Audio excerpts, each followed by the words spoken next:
Olá, tudo bem? Vamos falar dos sacrifícios e das ofertas e das oblações, né? Das abluções, purificações com água, lei da purificação. E a gente lendo, né, um versículo solto, você vê falando que Deus não se agradava com as ofertas, com sacrifícios pelos pecados. Que aquele sacrifício, aquelas ofertas, aqueles feitos não agradavam a Deus. Mas aí a gente se pergunta, e os religiosos que fazem sacrifício, que praticam sacrifício, que os seus mestres, os seus líderes falam, não, você tem que pegar o envelope e você tem que cumprir esse sacrifício. E eles ainda dizem assim, porque eles usam lá do Velho Testamento, da lei, para falar assim, aquele que fez um voto com Deus, não tarde em cumpri-lo. Não tem que cumprir o voto, porque se não cumprir o voto, você estará debaixo de maldição. Mas o fim da lei foi Cristo, cara pálida. Como que pode a pessoa não entender isso? Será que na Bíblia desses religiosos não tem esses escritos, não? Veja comigo, vamos ler aqui Hebreus 10, uns versículozinhos aqui. Olha aqui, eu estou gravando no Horto, tá? Agora peguei aqui outra tomada aqui, outro lugar aqui que eu estou gravando aqui no Horto Florestal aqui em São Paulo, tá bom? Então em Hebreus 10 está assim, na Nova Almeida Atualizada.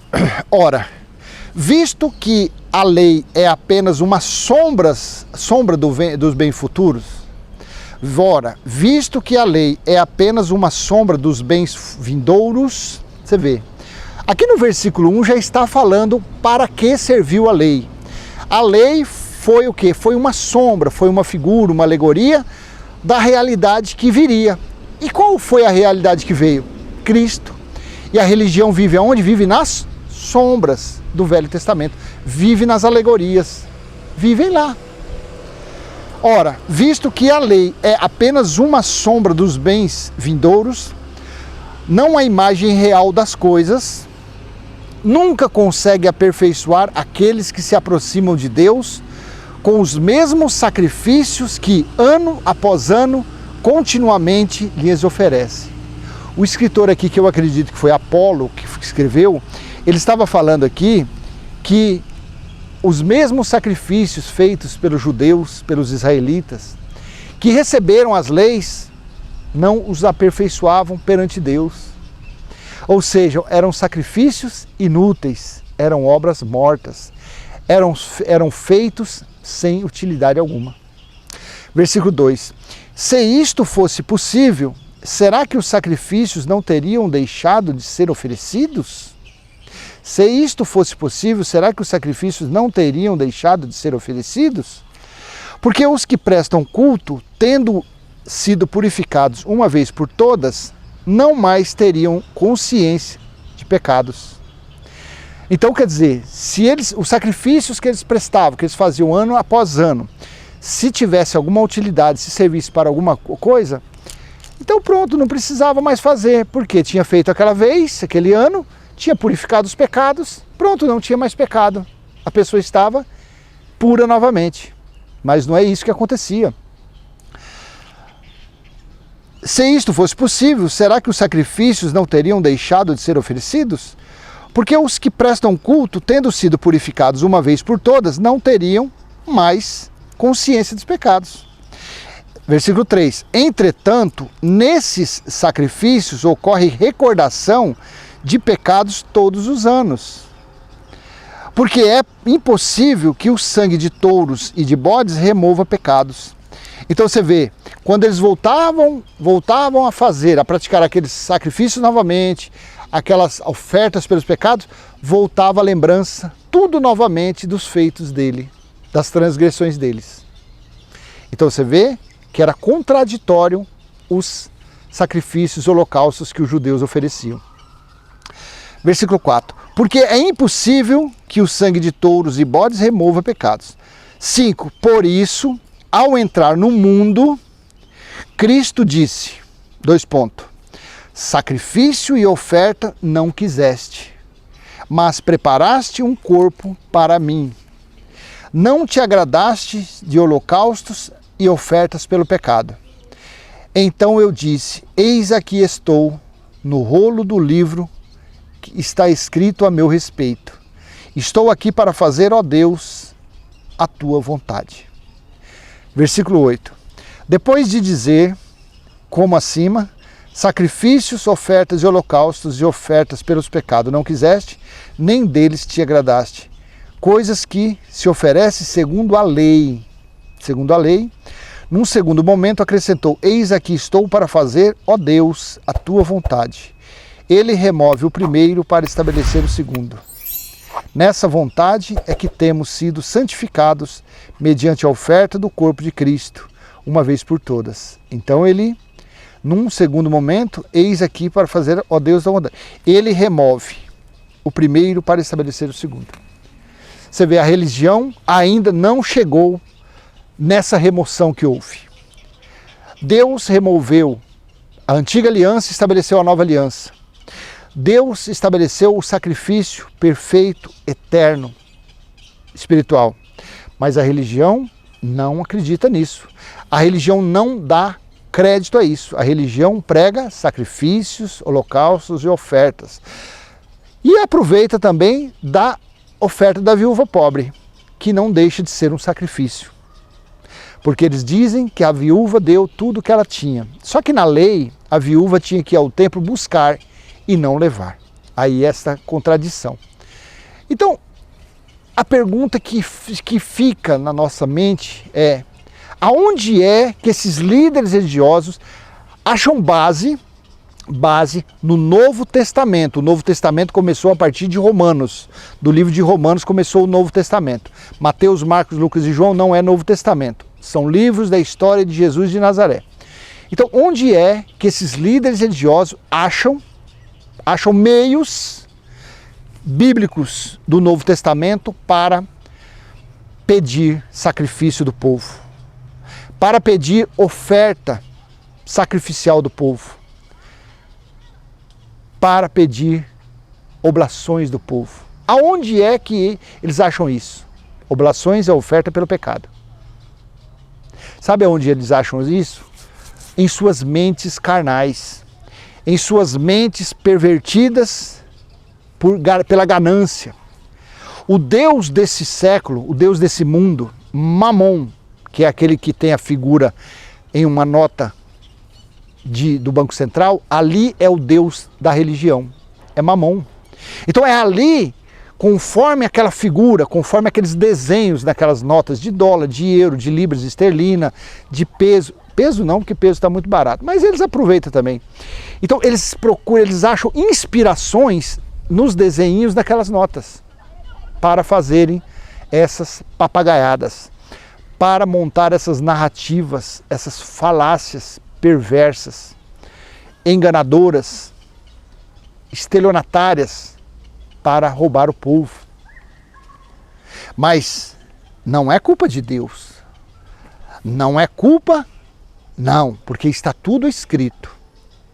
Mas fazer o quê? Religioso não acredita nisso.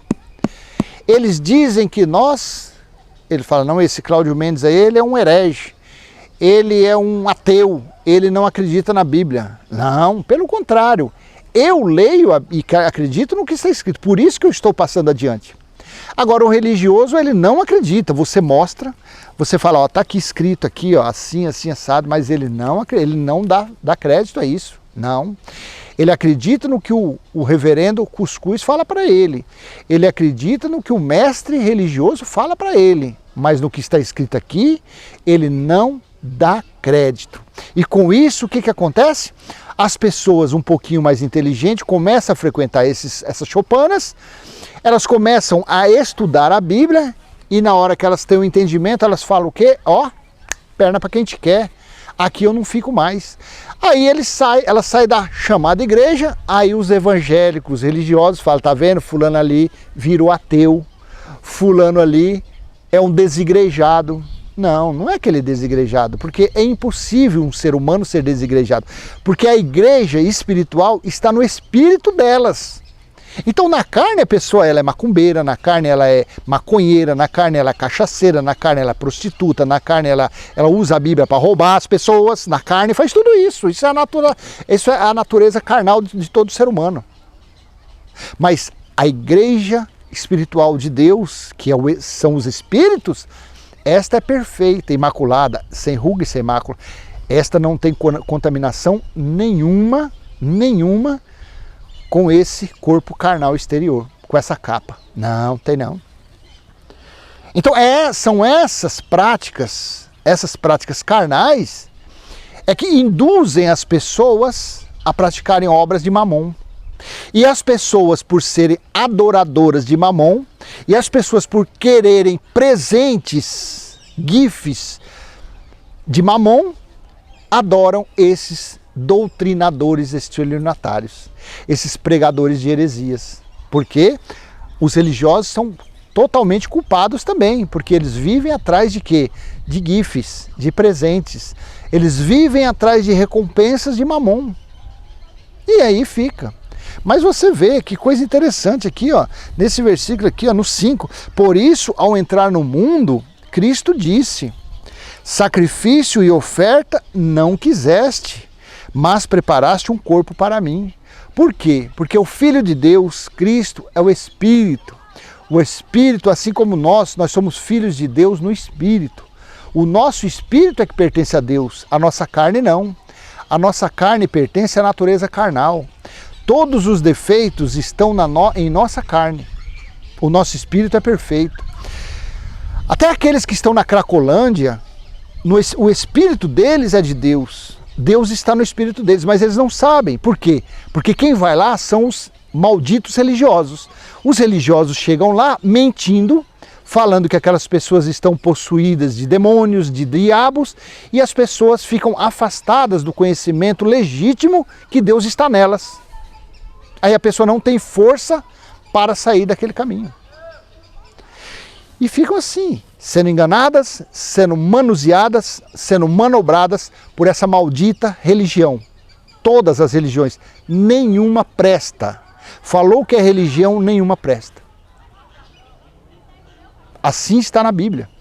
Só que a religião não prega a Bíblia, porque se pregar a Bíblia, estarão libertando as pessoas. Se disserem que dízimo nunca foi dinheiro, se disserem que Jesus não volta mais porque Jesus já voltou e está em nosso espírito, se disserem que Deus não habita em templos feitos por mãos de homens, o que essas pessoas vão fazer nessas choupanas? Ninguém vai mais. Aí esses ditos pregadores terão que fazer o quê? Terão que trabalhar. Esses vagabundos, ladrões, mercenários, eles terão que trabalhar. Se eles lerem o que está escrito aqui, ó, nesse livro, nessa bússola, as pessoas serão libertas. As pessoas serão felizes. As pessoas serão conduzidas pelo verdadeiro Deus, que é o Espírito, que é o Senhor. Assim é, tá bom? Então eu vou encerrar essa mensagem. Espero ter sido útil de alguma forma. E se foi, eu peço que você dê aquele seu joinha, compartilhe esse vídeo, se inscreva no canal, ative o sininho e vamos em frente. Vamos em frente, passando o nosso simples e humilde entendimento dos escritos bíblicos, sem interesse algum financeiramente. Eu não quero o seu Pix, eu não quero o seu dinheiro, eu não quero nada. O que eu quero é que você venha sair da escravidão religiosa. O que eu quero é que você venha ter o entendimento dos escritos bíblicos, porque eu não sou o dono da verdade. Não, não. A minha carne é defeituosa assim como a sua. Mas Deus a cada dia mais tem dado o entendimento em nossa mente, porque Ele habita em nosso espírito. Sendo assim, então, esse entendimento que eu estou recebendo de graça, eu estou passando para você gratuitamente também. Tá bom? Então até a próxima, se assim o Pai permitir. Tchau, tchau.